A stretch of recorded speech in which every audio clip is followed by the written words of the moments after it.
સુરતમાં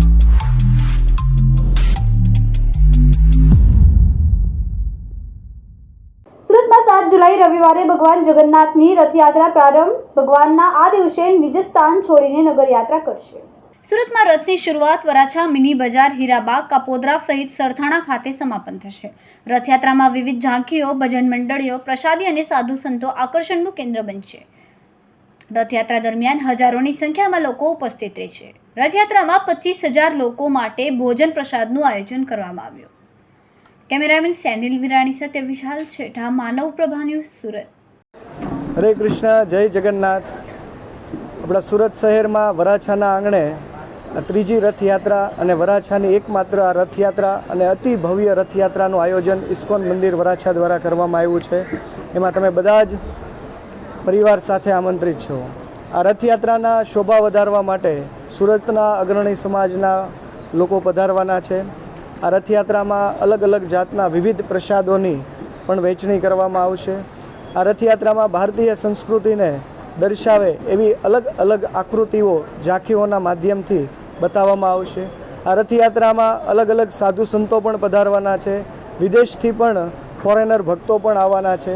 અને આ રથયાત્રામાં લગભગ 25,000 ભક્તો માટેનો ફૂલ ડીશ પ્રસાદનું આયોજન છે. અને આ રથયાત્રાનો રૂટ મિની બજારથી બપોરે 2 વાગે શરૂ થશે.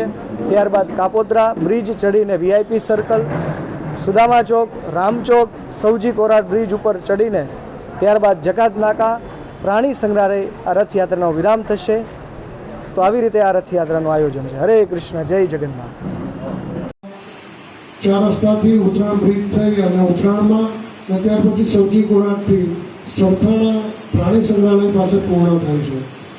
આપણી આ જે રથયાત્રા છે એનો રૂટ 10 કિલોમીટર જેટલો લાંબો છે અને જે રથ છે એ સુરત સિટીમાં જેટલી રથયાત્રા નીકળે છે કદાચ એમાં સૌથી મોટો છે.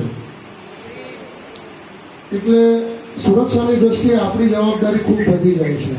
બીજું કે રથ જે છે આખો લોખંડનો છે, લોખંડના પૈડા છે. એટલે આમ તો અમારા તરફથી જરૂરી સુરક્ષા માટે બંદોબસ્ત પણ રાખવામાં આવેલ છે. અને દર વર્ષની જેમ આપના સ્વયંસેવકો પણ સાથે હશે. તો અમારા તરફથી એક ખાલી સૂચના એ છે કે આપ જે પ્રસાદનું વિતરણ કરો છો એ રથ ઉપરથી ફેંકવાનું નહીં, કારણ ફેંકતા નહીં, કેમ કે એમાં આપણી ધાર્મિકને આસ્થા જોડાયેલી છે, એ શ્રદ્ધાનો વિષય છે. આપણે પ્રસાદને ફેંકીએ તો કદાચ ભગવાનનું અપમાન થયું બરાબર કહેવાય. તો એ ફેંકવા કરતાં, કેમ કે પ્રસાદ તમે કોઈને આપો છો એ પછી નીચે પડેલો લે છે કે નહીં, કે લોકોના પગ નીચે આવે છે, તો ખરેખર આપણે એક રીતે ભગવાનનું અપમાન કરી રહ્યા હોય છે. તો એ ના કરતાં પ્રસાદ હાથોહાથ આપણે આપીશું. બીજું, રથ ખેંચવા માટે જે પોલીસની ટીમો તો ત્યાં છે, સ્વયંસેવકો પણ છે, પરંતુ લોકો